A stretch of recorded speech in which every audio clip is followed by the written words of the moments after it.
Because of the following CBS News special report, the program normally seen at this time will not be presented today.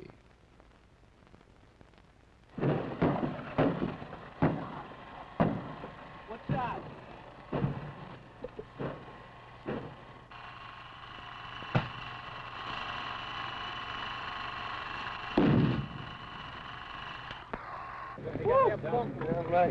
Where is it? We can't reach those big guns, and they just keep dropping in. There's nothing you can do. It's like being a big bullseye on top of a hill, and you're just sitting there waiting. You can't be safe. You can be lucky. That's it. You can't be safe. You can be lucky. That's it. Stuff landing all over, bouncing off you, and you get just as scared every time. And it gets worse. The closer they get, the more they throw. The more you get scared. When you get up, it's a wonderful feeling just to be alive, to be able to walk around after one of those. If I live 100 years, I'll just never, ever be able to tell the story the way it really happened. These young kids who, you just run up to them, and when we were all boxed in, they were all around, and they were all over our perimeter, and we're throwing grenades, and I got pretty close, and just run up to one of these kids and say, Marine, we're going to get out of here, aren't we? And the kid look up to you and say, you're damn right we are, Skipper. Those Marines are talking about a place named Cồn Tiên, an obscure American outpost in Vietnam, as Tarawa, Iwo Jima, and Guadalcanal were once obscure. Cồn Tiên is a bitterly exposed target just 2 miles below the DMZ. American Marines have been under fire there since last May. In just the last 4 weeks, they have suffered over 70 dead, 1,000 wounded. In the next half hour, we shall examine the ordeal of Cồn Tiên. This is a CBS News special report. The ordeal of Cồn Tiên. This broadcast is brought to you by West. Here is CBS News correspondent Mike Wallace. Cồn Tiên is here, 2 miles south of the demilitarized zone at the narrow top of South Vietnam, 12 miles inland from the South China Sea. It is a desolate hilltop collection of guns and bunkers looking north across the DMZ into North Vietnam. Its crucial importance lies in the fact that it's on a main infiltration route into the south. The loss of Cồn Tiên could help open the way for the estimated 35,000 communist troops now massed in the DMZ area. Its loss would block the construction of that electronic barrier along the DMZ to seal off South Vietnam from the north. But more than that, its loss would give the North Vietnamese that one big, elusive propaganda victory they've been searching for at such a cost in lives. They would prize a victory at Cồn Tiên as a miniature replica of their victory over the French at Dien Bien Phu in 1954. Cồn Tiên is vulnerable. It is the least defensible of any of the American outposts because it's so close to North Vietnamese territory.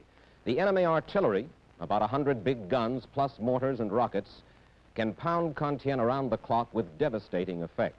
And our ground troops cannot go into North Vietnam to knock out those guns. For the Marines at Cồn Tiên, this is what it's like.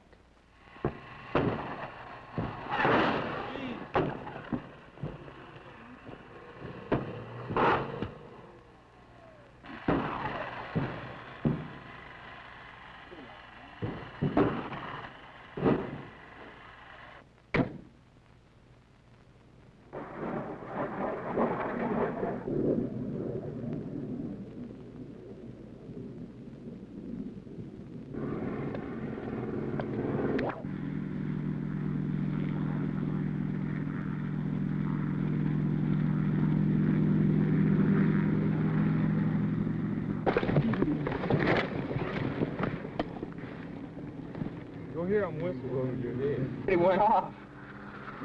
Damn, I'm making sure to get down. Better keep it.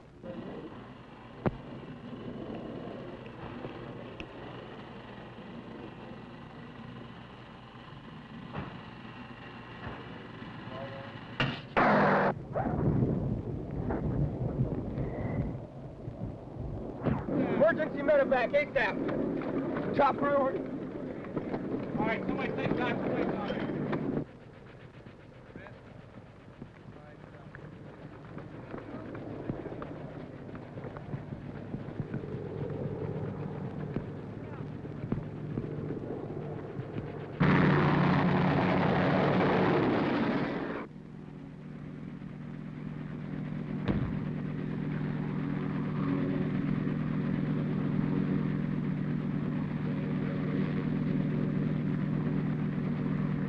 your arm around. Make sure I can hear the radio. Hey, how many give you a hand? Yeah, on the way, Carter. Okay, you take it easy. Keep your head down, okay? Take it easy, Red.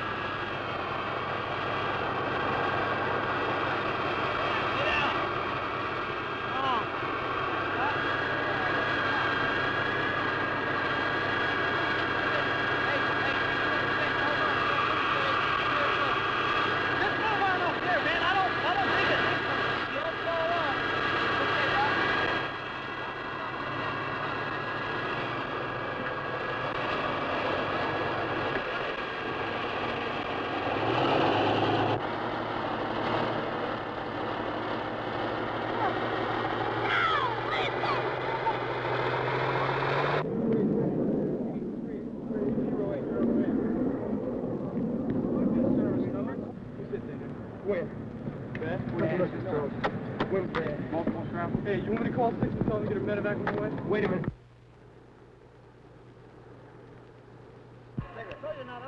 You got more on this camera? Right.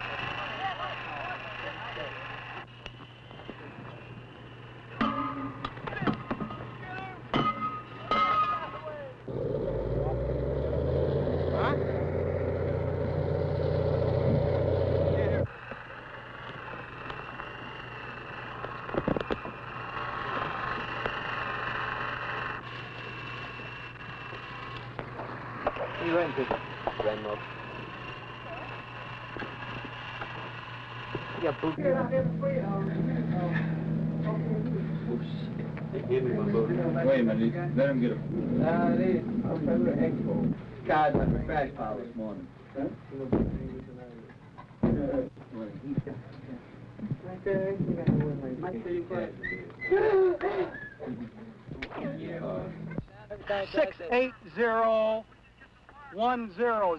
Start 680-100. 680-100.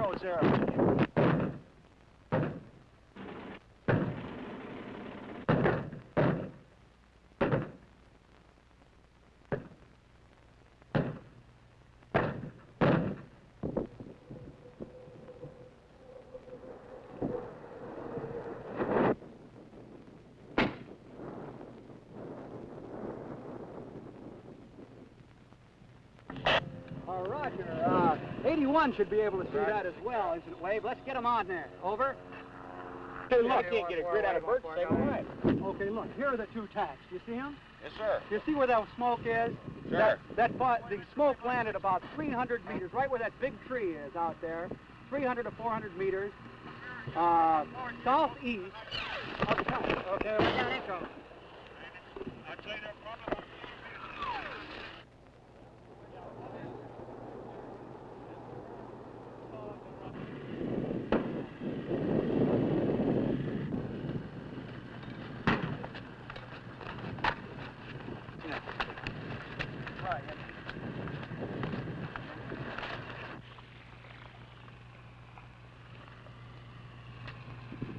What happened to your squad? They was hit. Most of them was hit by shrapnel, and there was medevac. Well, tell me, you came here at full strength? I had 13 men when I came. And it's 4 days later now, and how many are still here? 6.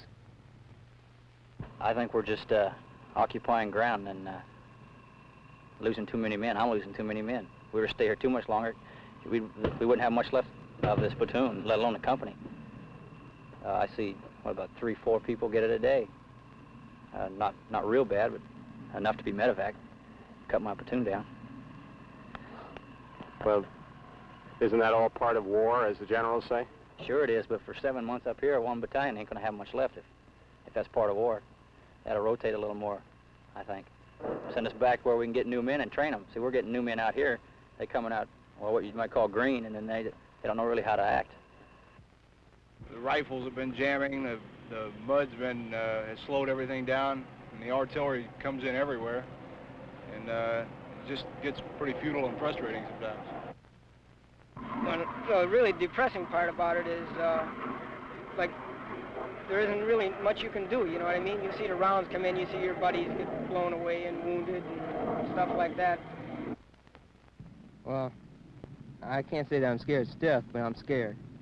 I mean, after a while, you know it's going to come. You can't do nothing about it. And you just look to God. It's about the only thing you can do. Well, do you get any idea from up around Cồn Tiên how the war is going? Yes. If we don't get some more people up in this area real quick, and we don't get some more B-52s real fast, then these people are going to be all the way down to Da Nang before anybody knows it. Does everybody agree with that? 100%. What kind of support are the Marines getting? General Westmoreland says the Americans are responding with the greatest concentration of conventional firepower in history. The U.S. artillery fire is 10 times greater than the enemy's.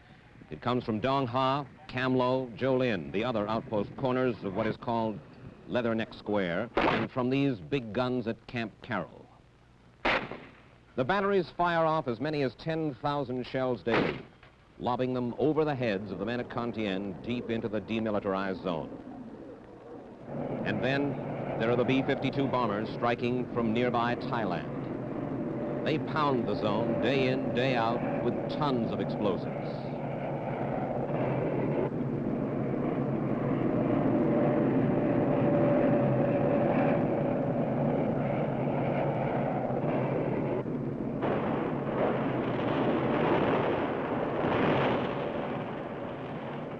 With this saturation, why haven't the North Vietnamese positions been destroyed? Marine commanders say the enemy guns, most of them highly mobile, roll in and out of deep caves and tunnels. Only a direct hit can silence them. And there has been no silence at Cồn Tiên. The story of how Cồn Tiên came to be a miniature Korea began last May. The Marines there were in construction battalions clearing strips to help protect against attacks.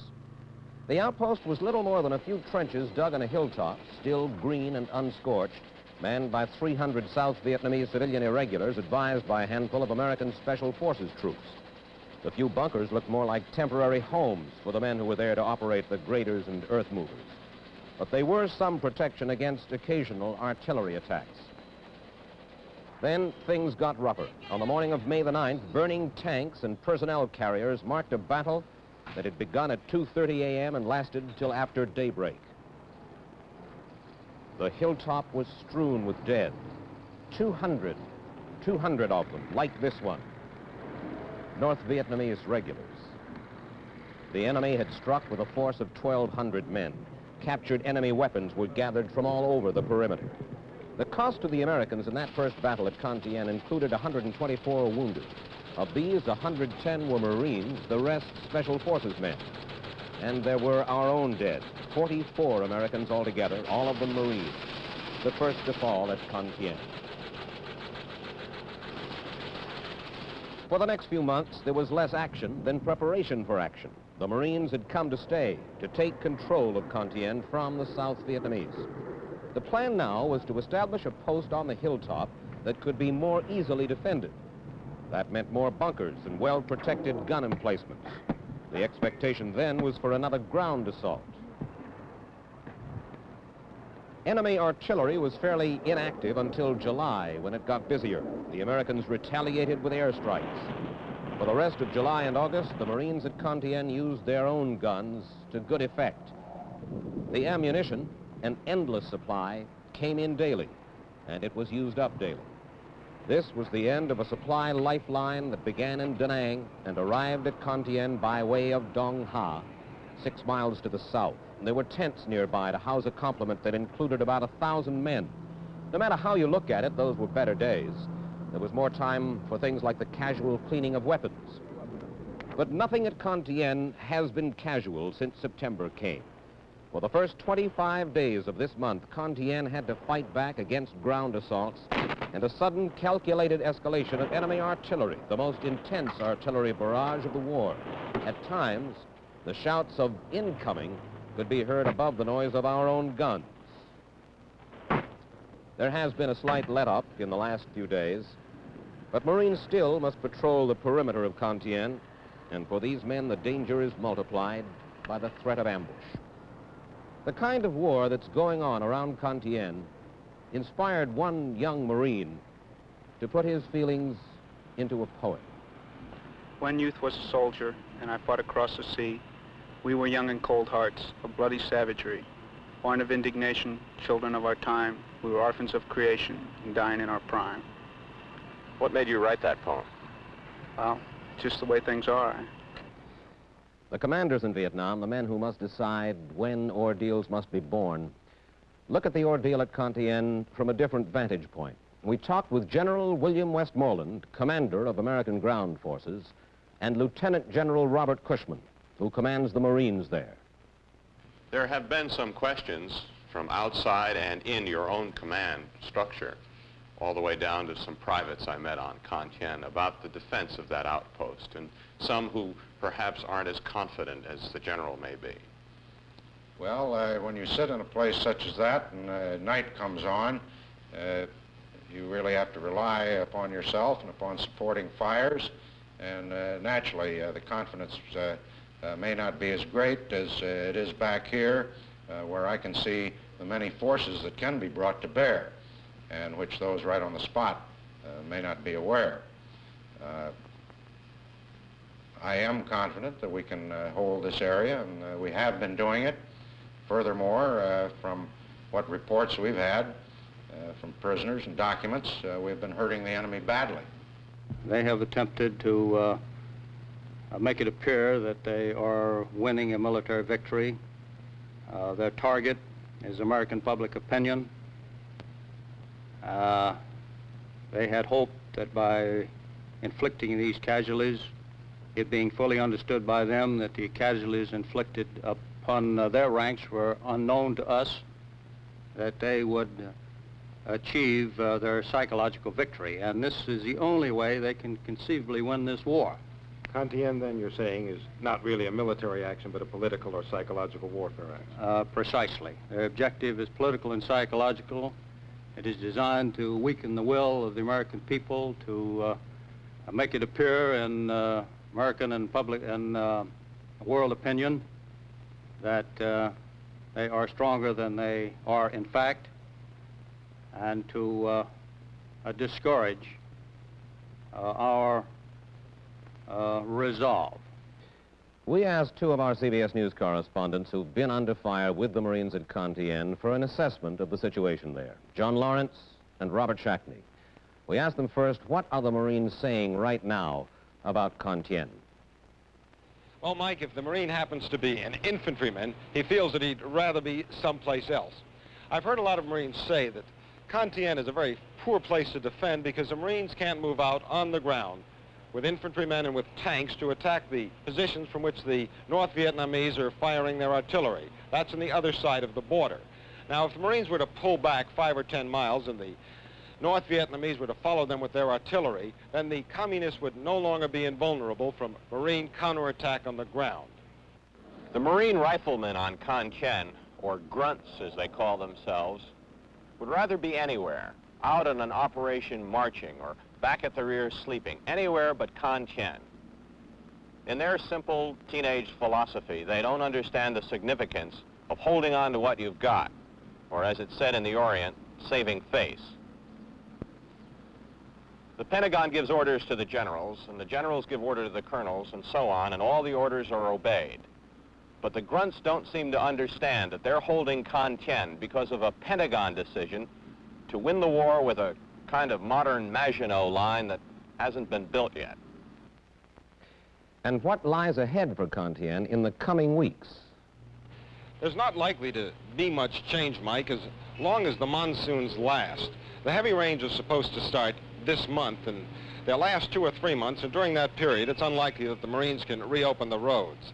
Marines say that they can resupply themselves for defensive purposes with helicopters, but all that's very limited. The Marines won't be able to move out and in force until the road dries out. Now, whether the North Vietnamese are going to use this period to continue to shell the Marines or whether they'll try something more substantial is, of course, something that nobody on this side can answer. But during the monsoons, Cồn Tiên is most isolated, air power is most limited, and the Marines will be most vulnerable. The big question really seems to be whether or not the North Vietnamese intend to overrun Cồn Tiên.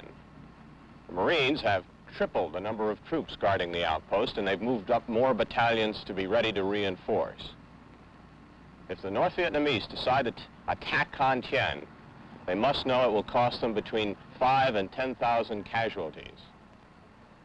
They've only decided to do that once before, in 1954, when they felt it would be the final victory, and it was. But the United States could survive the loss of Con Thien, get more troop backs, and retake it. So it would not seem to be in the best interest of the North Vietnamese to attack Con Thien in the near future. They'll probably continue to shell it, and the Marines will continue to take it. 2 years ago, when the first of 500,000 Americans began settling into their enclaves here, with the fresh Pentagon promises of a quick victory, the generals were promoting the new military strategy of the air mobile offense. Now, in the light of Con Thien, the generals are explaining their successes with the words, mobile defense. Mobile defense seems to mean putting 3,000 men on the ground and allowing them to sit in the mud and wait for the shell with their name on it. The military can no longer justify this war with a casualty count. It may be that more Marines are dying along the DMZ than enemy. Anyway, no one doubts General Giap's strategy of sacrificing 10 of his own for 1 American, and few here believe our own exaggerated guesses at enemy casualties. The Marines have not run any operations into the DMZ since this summer because there are not enough regiments to be sure of victory. They stay fairly close to their bases, to within a few hundred yards for most. It begins to sound like a conventional war with a conventional front, and in a few years, the Marines who have come down off Con Thien will talk as proudly as those who came back from the Chosin Reservoir. What it all seems to mean is that American Marines have been committed to protect a key outpost along a cleared, fortified barrier that was originally conceived in controversy and at present cannot be constructed. What seems to be overlooked is the ability of the North Vietnamese to escalate this war step by step with Washington. You begin to suspect that we've reached the limits of our present strategy when the generals are talking openly about an invasion of the North, and the men around Con Thien are talking about the need for tactical nuclear weapons. There seems little doubt that it is the administration's resolve to stay at Con Thien. The president made that clear last Friday night in his speech to the nation, when he pointed to the Marines up at the DMZ as the real peacekeepers. Lyndon Johnson understands that a defeat or even a withdrawal now at Con Thien could be for him a political Dien Bien Phu. The president's dilemma is how to persuade the North Vietnamese to quit up there. Up to now, pure firepower hasn't done it, and it seems unlikely that he would order American troops into North Vietnam to do the job. Moscow and Peking would be bound to react sharply to such an escalation. Meantime, for the Marines at Con Thien, the months ahead look grimmer than ever. The fall monsoon rains have just begun. They will go on till February, hampering American air power, depriving the men on the ground of at least some of the air support they desperately need. The artillery duel at Con Thien will go on and on. This battle is different from any other action in the war in that there is no let-up. Day after unchanging day. And as long as the North Vietnamese can resupply their troops and guns, as long as they can send down reinforcements, there is little the Marines can do about it.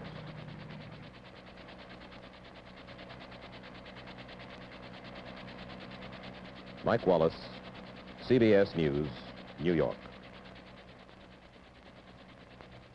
CBS News film cameramen at Con Thien, Keith Kay, Gerard P., John Smith, Carl Sorensen, Kurt Volkert, P.B. Wan, and the CBS News soundmen, Pham Van Way, Phaloop Rod Boone, Phan Chan, Thanong Hiransi, D.V. Ree, Pham Tan Don. This has been a CBS News special report, The Ordeal of Con Thien. This broadcast has been brought to you by Western Electric, the manufacturing and supply unit of the Bell System, as part of their continuing coverage of important news events. The preceding program was a CBS News special report. Programs regularly scheduled at this time will return next Sunday.